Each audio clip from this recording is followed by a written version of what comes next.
Makasih Pak. Iya Pak, amin. Ditunggu kabar baiknya Pak ya. Mari.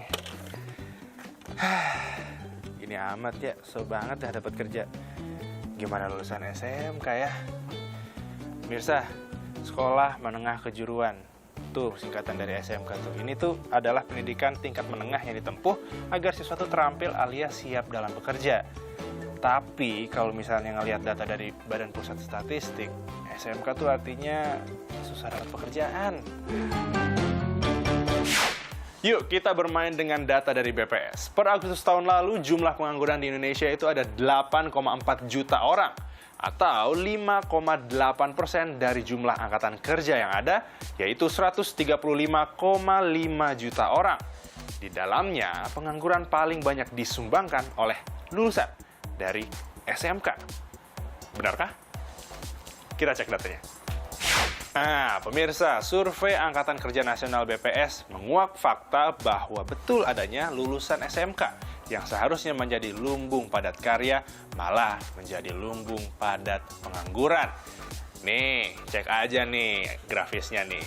SMK itu menyumbang angka paling banyak, itu bisa sampai di atas 9%.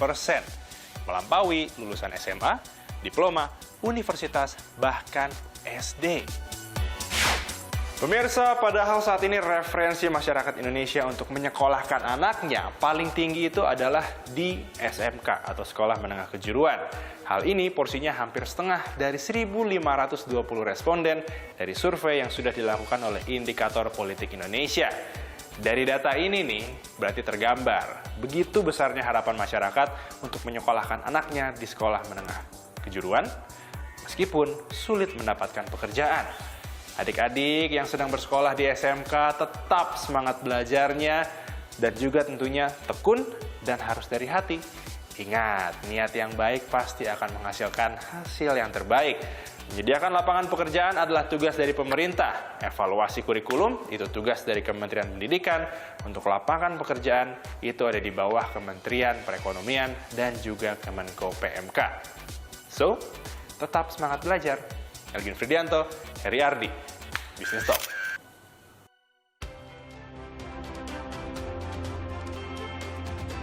Selamat malam saudara, bertemu lagi di Business Talk bersama saya Masih Tarigan. Alumni Sekolah Menengah Kejuruan atau SMK ini tercatat menjadi salah satu penyumbang angka pengangguran Republik Indonesia saudara. Padahal banyak orang tua yang memilih SMK jadi lanjutan SMP karena menganggap akan lebih cepat kerja. Tapi ternyata faktanya di lapangan berbeda.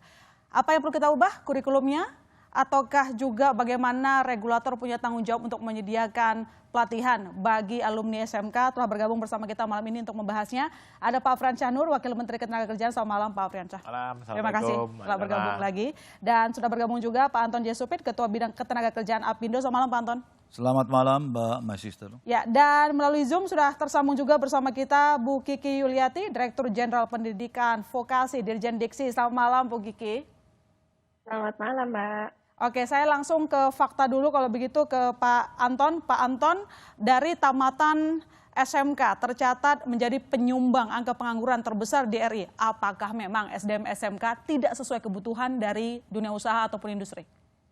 Saya kira begini, data itu barangkali perlu dicek juga ya, karena apakah persentase daripada tamatan itu 9% menganggur atau dari total pengangguran. Saya tidak tahu ya, tapi itu perlu nanti Bu Kiki yang bisa klarifikasi. Tetapi begini, kalau konsep SMK saya kira sudah paling benar.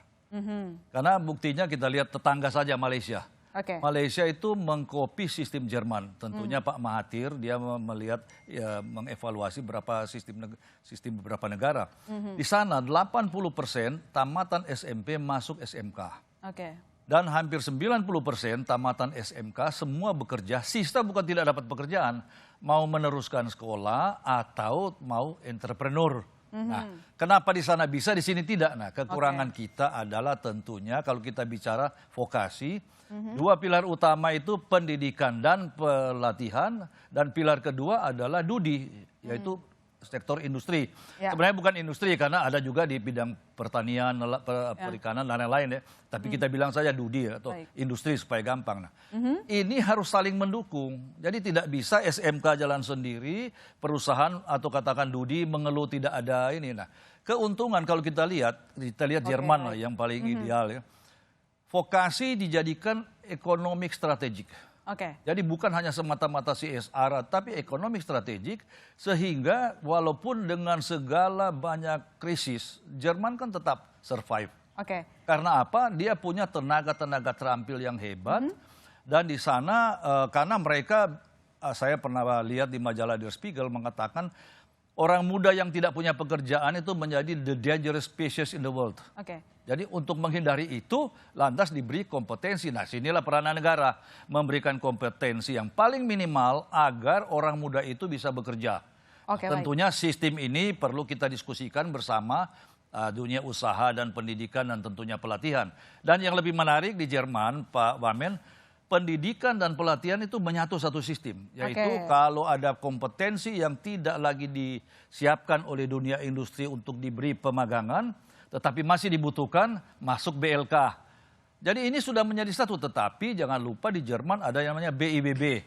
Komite Nasional yang sangat powerful dan dia membuat kebijakan, policy dan lain-lain, mengevaluasi pelaksana, yaitu di sana Kadin, IHK, harus melaksanakan itu. Jadi tidak ada improvisasi. Dia harus ada kompetensi yang paling minimal dipunyai oleh si calon. Sistemnya jelas begitu ya, dan itu yang belum dibangun di Indonesia. Nah ini ekosistem ini yang kita bersama harus bangun ya. Baik.